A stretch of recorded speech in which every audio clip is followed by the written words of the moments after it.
Good afternoon, everyone. I am Harsh Shah. A brief background about myself. I am currently working as a senior scientist at JSA Research in New Jersey. Here, I lead fit to purpose projects that help advance a new molecule to market through solid form selection that includes salt screening, co-crystal screening, and polymorphism studies, along with pre-formulation as well as drug product development activities. A big thanks to Rigaku for organizing such a wonderful conference. I am going to talk about my research work, the new molecular insights in the solid state stability or variability of warfarin sodium 2-propanol solvate using different statistical as well as experimental tools. Here's the outline for the talk today. I'll begin with some solid form changes, dive into predictive modeling, then kinetic solubility studies, and in vitro dissolution. Background. So this is a very interesting molecule, okay, and a drug substance. This drug substance or drug product has been recalled multiple times in the history of US FDA. And as you can see, this drug was used as rat poison before 1960, and the first time it was available for human use was around 1960s when the USP monograph was available. It did undergo multiple solid form changes in terms of drug substance, its IPA complex. USP monographs were revised, and most recently the USP monograph was revised. This drug was granted anti status, which is narrow therapeutic index drug. The therapeutic window for this drug is so narrow that if it is deemed to be less effective, then the patients would start forming clots in their circulatory system, and basically it would lead to fatalities. And at the same time, if it is super potent, let's say the concentrations is higher in blood, then it could lead to uh, internal bleeding in the organs, and again the similar kind of fatal incidents could occur. Most recent drug product recall happened in 2016, and I believe the reason for this was super potency. Or this drug, despite being 60 years old and the availability of many new drugs in the anticoagulant category, there were 7 million prescriptions in 2019. I am not sure about the current statistics, but this is the impact. However, the reason for slow dissolution or subpotency or superpotency is still unclear. So, like the name of this drug substance says, it's warfarin sodium 2-propanol solvate. So, any disorder in 2-propanol molecule could trigger solid state changes, and this would basically lead to impaired dissolution in vivo, and basically that is directly related with bioavailability. So here's basically the gap. What is the gap? So we know at this point that drug product recalls are happening. We know the drug product either becomes subpotent or superpotent. We know the clinical failures that we talked about, the fatalities, the clotting or the internal bleeding, could lead to clinical failures. What still needs to be done to understand this NTI issues? So the objective of this research work was to be able to link the solid state changes in the drug substance, which is IPA solvate, with the physicochemical changes in the drug product, and how these changes would affect the bioavailability of the drug. So drug substance and drug products were exposed to different stress conditions. Solid state changes were studied using PXRD, DSC, TGA, Carl Fisher, and computational single crystal refinement work was done for desolvated warfarin sodium. And the solution state, basically solubility and dissolution concentrations were characterized using HPLC. Let's take a closer look at crystal structure of warfarin sodium 2-propanol solvate before I dive into the results and discussion of solid state changes.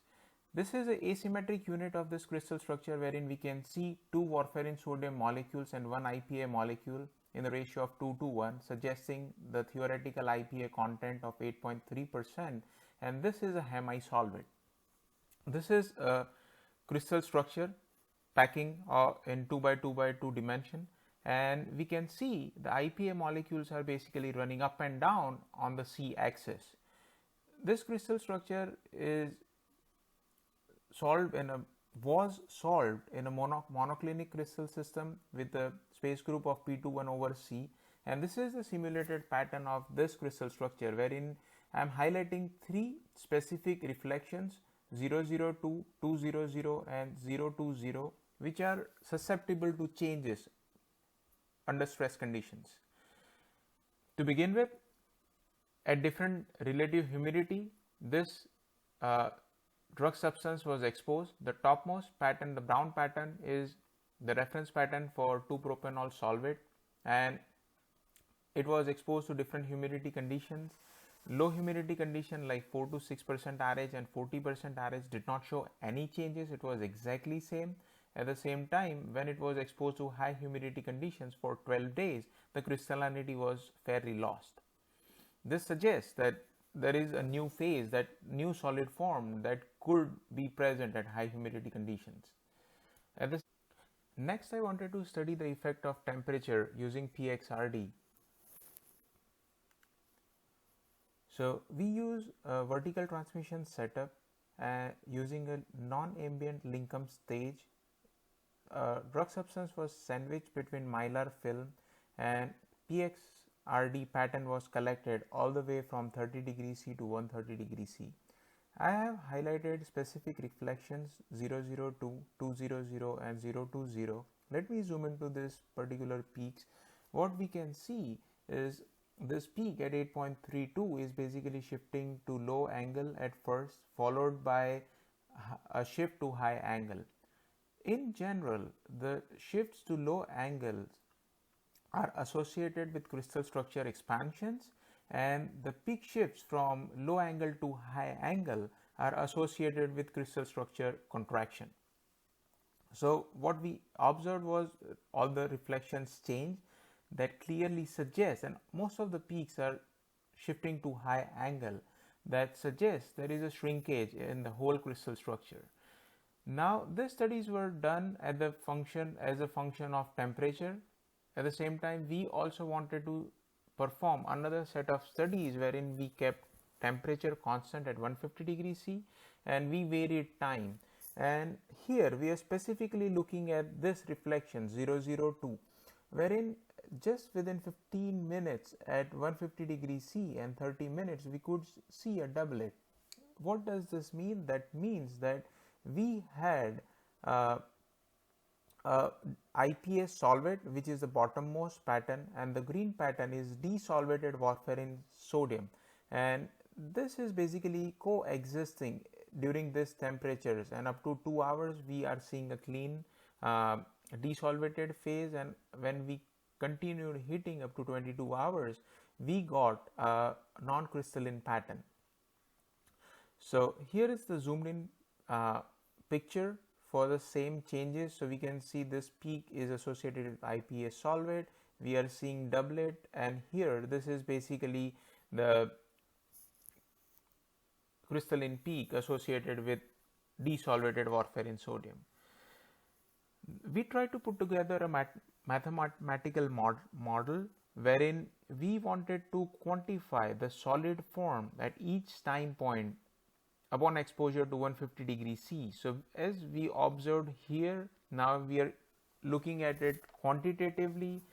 Within just an hour or so, the brown pattern, the brown curve that is associated with crystalline IPA solvate is pretty much going down, and at the same time the green curve peaked about 1.5 hours, which is nothing but warfarin desolvated warfarin sodium, and further with increase in time it kept on going down, and we had seen an increase in red curve, which is nothing but non-crystalline warfarin sodium. So warfarin crystalline does convert to non-crystalline, but it takes a little detour. It forms a desolvated warfarin sodium and then converts to non-crystalline. So this is the crystal structure that I showed before. This is IPA solvate, and on the right we computationally obtained a crystal structure of desolvated warfarin sodium. Packing motif is same. Why? Because it did solve nicely in monoclinic crystal system. Space group was basically used the same space group. In terms of unit cell parameters, they did change, and this is consistent with the changes that we observed in the reflections in the previous slide. The volume changed from 3651 to 3595, which is not a drastic change, but this does suggest that we have a low density crystal structure for warfarin sodium, and it is basically a metastable form, not as physically stable as the IPA solvate. This is a form phase map for all the solid forms identified for warfarin sodium. So IPA solvate was a crystalline material. It basically converts to non-crystalline form in via two pathways: upon exposure to high humidity and upon exposure to high temperature conditions. But it takes a little diversion when it converts to non-crystalline via temperature route, because it gets desolvated at first, followed by loss of crystallinity. So now this is really important. How does this solid state changes relate to the solid solubility or dissolution of warfarin sodium? So to begin with, we started to perform kinetic solubility in water. No change. To my surprise, I've always studied amorphous or non-crystalline materials would have higher solubility as compared to crystalline form, but in this case it's not. In water it's 300 mg per mil for both. Similarly, we studied in all the different media, 0.1 normal HCl, 4.5, 6.8 and 7.4. What we observed was this was kind of a spring and parachute effect was observed. Although the concentrations, highest concentrations were ranging between 0.5 to 1 and 0.1 normal HCl being a free acid, pH 4.5, it was 3 and 7, 6.8. I'm talking about the peak concentrations, okay? Ultimately, in the end, it is definitely dropping to like 50 or 60 microgram per mil, in especially in 0.1 normal HCl and pH 4.5. But in pH 6.8, the highest solubilities were 210 to 60, and 7.4 it was 190 and 315, which is dropping down to around 50 mg per mil, which is reasonable to have intestinal absorption. This being a low dose drug, I forgot to mention the lowest strength for this drug product is 1 milligram, and highest strength is 10 milligram. So at early time points, we can clearly see the solubility concentrations are higher for crystalline warfarin sodium IPA solvate as compared to non-crystalline. Here is a quick comparison of equilibrium solubility for crystalline warfarin IPA solvate, non-crystalline warfarin sodium and un-ionized warfarin. Clearly we can see that the solubility difference between un-ionized versus the salt forms, irrespective crystalline or non-crystalline, is significantly different by almost 10 to 20 fold or maybe 50 fold in this case. So how does this relate basically? So like we observed in kinetic solubility, that the concentrations were peaking up to certain point at early time points, and then it was basically dropping. So what exactly was going on? So I was very curious to understand and study or characterize that post solubility solids. The topmost, just once again, the topmost pattern is IPA solvate, the bottommost pattern is the reference pattern for warfarin, and to my surprise, irrespective, I started with crystalline warfarin or non-crystalline warfarin. At the end of 24 hours, everything converted to un-ionized warfarin free acid.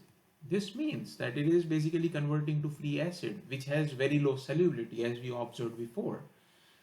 Further, this was confirmed using orthogonal technique, DSC, wherein post solubility solids, residual solids were dried and DSC was ran, and the endothermic event was observed around 162 and 163, which is pretty much matching with the melting point of warfarin.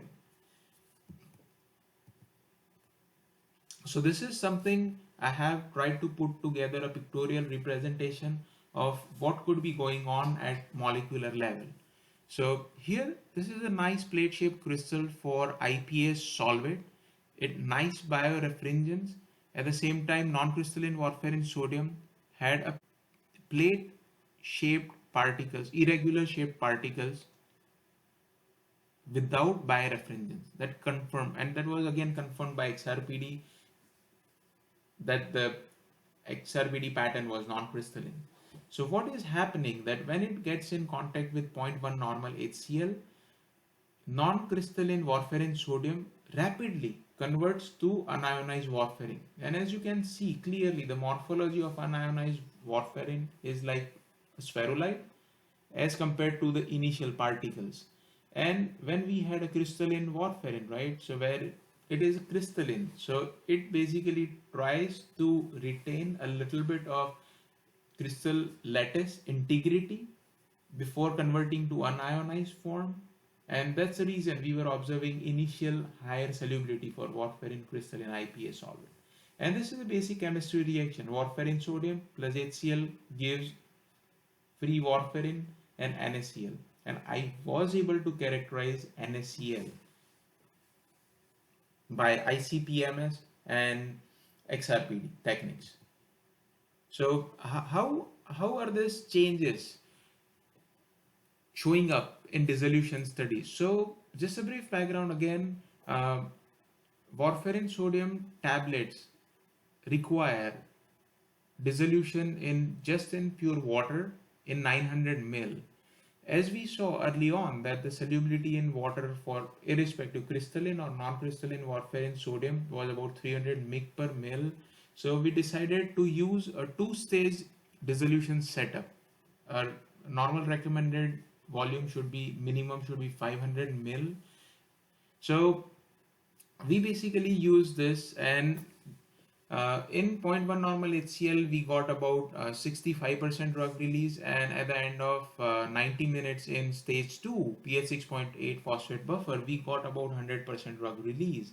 And then at this point I once again started to scratch my head, saying in kinetic solubility we observed that there is a conversion to unionized warfarin, and we did characterize that. So why is this case? And then I did a mass balance. So like I mentioned, 10 milligram is the highest dose for this drug product. So if I am putting 10 milligram in 500 ml volume, then my final concentration should be around 20 microgram per ml, and which is very much similar to the concentration of unionized warfarin solubility in water or pH 6.8 buffer. So it basically I got 100% drug release, which did not help.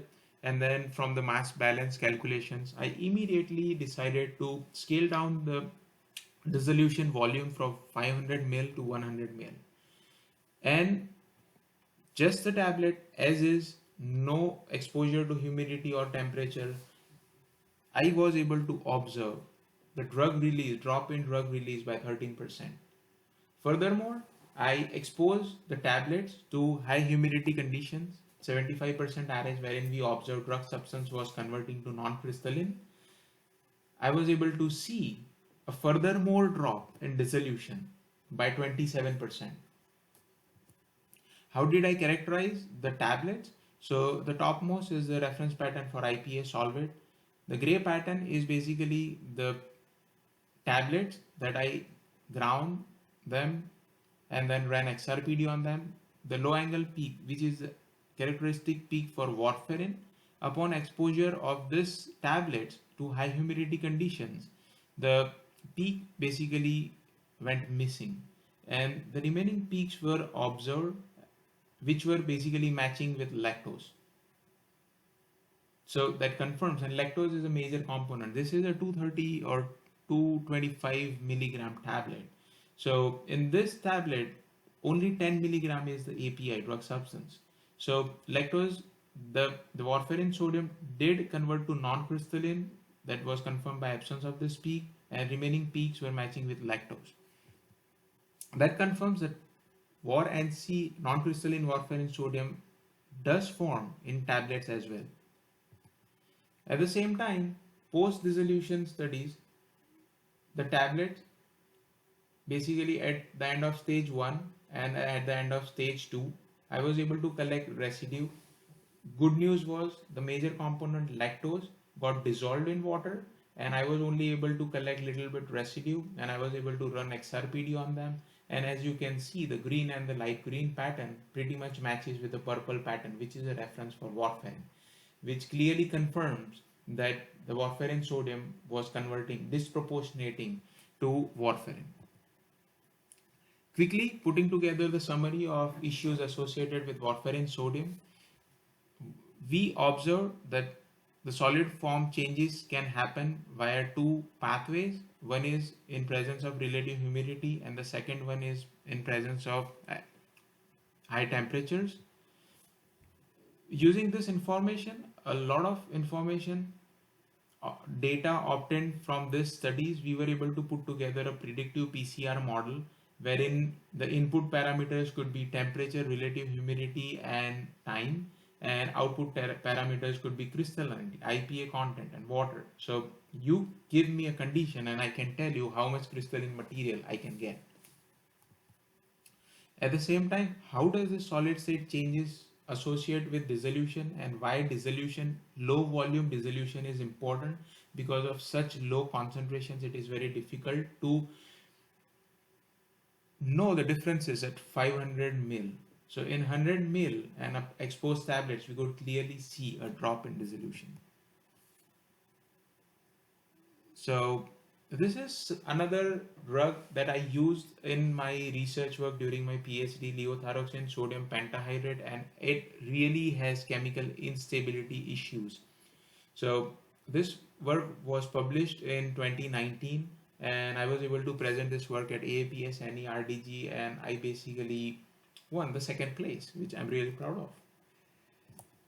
Then this is the second drug. Okay, this is also narrow therapeutic index drug, but it is high dose, and phenytoin sodium is available as anhydrate, but it is highly hygroscopic compound because it has got a very high solubility. So, and it can rapidly convert to monohydrate. So because of presence of monohydrate, it could have solubility and dissolution issues like warfarin sodium presented today. The first part of the solid state changes of warfarin sodium was published last year, and the second part, the dissolution studies, low volume 2-stage dissolution studies, was published early this year in Molecular Pharmaceutics. I would like to thank Dr. Kenneth Morris, Dr. Rutesh Dave, Dr. Ejaz Hussain, and Dr. Rahul Haware, who have been a great help during my PhD. Dr. Morris is my major PhD advisor. Dr. Simon Bates, he is the one who introduced me to this advanced analytical diffraction techniques. That includes vertical transmission, that includes computational refinement of a crystal structure using the powder pattern. Dr. Roxana Schlam, she is a principal scientist at Bristol Myers Squibb, and in 2019 I was briefly working there as a research scientist intern for 6 months. And Dr. Kaushalendra Chaturvedi, who is my colleague and former lab mate at Long Island University, and Dr. Shanming Kwang, who is basically my supervisor at JSTOR. Thank you so much, and I would like to open the platform for questions. Thank you.